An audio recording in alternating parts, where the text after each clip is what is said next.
America और Iran के बीच तनाव फिर से बढ़ गया है। ईरान पर अमेरिका की नई एयर स्ट्राइक के बाद ईरान ने फिर से मध्य पूर्व स्थित अमेरिकी सैन्य ठिकानों पर हमला किया है।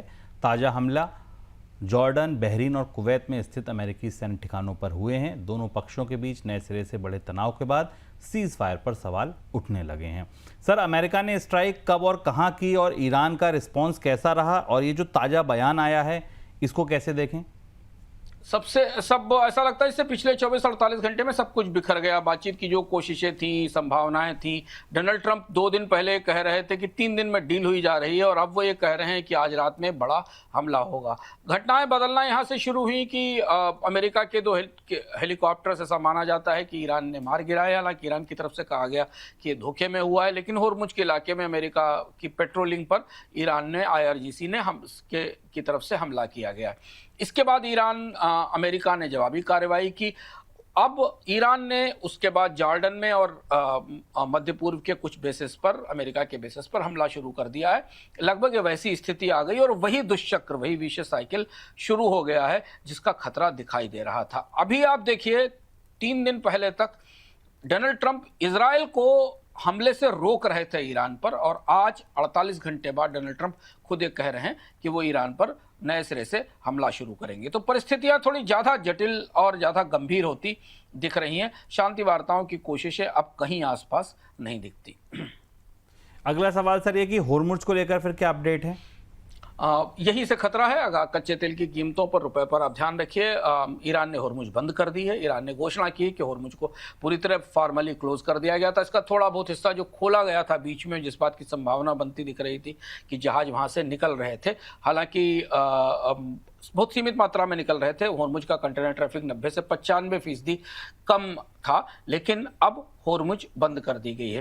होर्मुज के मामले में एक और महत्वपूर्ण तथ्य है, अगर आप इस कार्यक्रम के बाद देखें, कल हमने वाई फैक्टर में उस तथ्य को बताया भी था, जो शो है, कि होर्मुज से अब ज़्यादातर निकलने वाले टैंकर डार्क मोड में निकल रहे हैं, अपने ट्रांसपॉन्डर बंद करके निकल रहे हैं। यानी ये ट्रांसपॉन्डर बंद करने का मतलब है कि ये पता चलाना मुश्किल है कि वो जहाज किसका है, उस पर किसका झंडा है, और जब अंधेरा है तो उस पर हमला नहीं हो सकता। ऐसा ही एक खतरा, ऐसा ही हमला माना जा रहा है कि भारत को आने वाले एक टैंकर पर हुआ है ओमान में। ये पता चलाना मुश्किल था। ये जो डार्क मोड में आ रहे टैंकर हैं, इन्होंने पूरी दुनिया के तेल बाजार को जबरदस्त असमंजस में डाल दिया है, क्योंकि अब दुनिया में किसी को ये पता नहीं है कि कितना तेल कहां से कौन मूव कर रहा है और कैसे जा रहा है।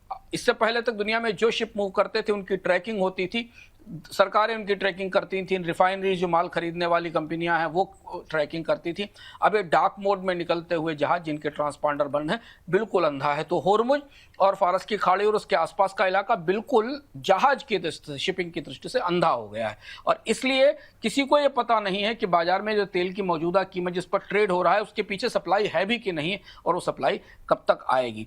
और अब जबकि जंग वापस लौट रही है तो ये परिस्थिति और ज़्यादा गहरी होती दिख रही है, और इसलिए खतरा ये है कि दुनिया में जो ऑयल के भंडार हैं देशों के पास, वो एक निर्धारित सीमा से जब नीचे जाएंगे, ये बात अभी शेवरॉन के चीफ ने बर्नस्टीन की कॉन्फ्रेंस में भी कही 2 दिन पहले, कि अगर ये नीचे जाएंगे तो ब्रेंट की मॉडलिंग के हिसाब से फिर कच्चे तेल की कीमतों को $120-130 पर जाने से कोई नहीं रोक सकता, क्योंकि वहां पर आकर ब्रेंट की मॉडलिंग रुक जाती है या टूट जाती है। तो कितना भंडारों में तेल है ये तो सबको पता है, पर कितना तेल बाजार में तैर रहा है इसके बारे में जानकारी नहीं है। एक सवाल सर और, जो सबसे जरूरी है, सीज फायर का क्या हुआ? खत्म हो गया मान लें?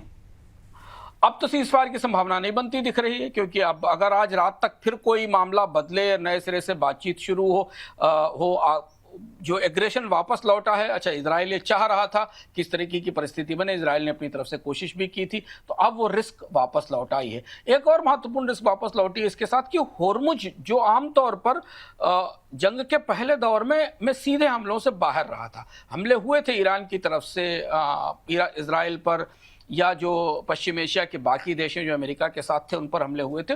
होर्मुज में हमले की 1-2 घटनाएं हुई थी, लेकिन ये जो घटना हुई अमेरिकन चॉपर्स पर ईरान की तरफ से हमले की, उसके बाद होर्मुज अब और ज़्यादा संवेदनशील हो गई।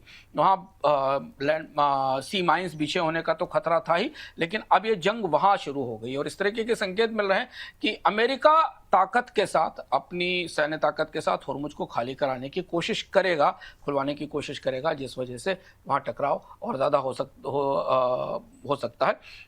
सीज फायर को लेकर अब तो अभी फिलहाल कोई मध्यस्थ, ओमान, पाकिस्तान या यहाँ तक कि कतर जो बीच में मध्यस्थ बना था, उसकी तरफ से भी कोई प्रतिक्रिया, कोई टिप्पणी नहीं है।